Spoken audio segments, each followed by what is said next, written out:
ఈ దినము ప్రభు మనందరితో మాట్లాడుతున్నాడు. యెహోవా కృప మన ఎడల హెచ్చుగానున్నది. హల్లెలూయా. మీ కుటుంబము కట్టబడాలి, మీ జీవితములు ప్రభు నామమున కట్టబడాలి అని అంటే బిడ్డలారా, ఈ మాటను మీరు నమ్మి తీరాలి. యెహోవా కృప నా ఎడల హెచ్చుగానున్నదని మీరు నమ్మండి. యెహోవా కృప నీ ఎడల హెచ్చుగా ఉన్నది.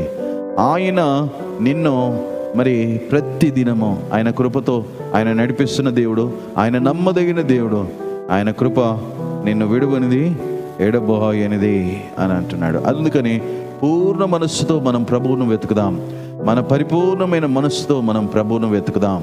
ఒకసారి దేవుని బిడ్డలారా, ఒక మాట చదువుకుంటే 117వ కీర్తన గ్రంథంలో మొదటి వచనంలో యెహోవా కృప మన ఎడల హెచ్చుగానున్నది కాబట్టి సమస్తాన్న జిల్లారా, కాబట్టి ఆయన నామమును స్తుతించండి, యెహోవాను స్తుతించండి అని ఆయన కృప నిరంతరం ఉండును గాక.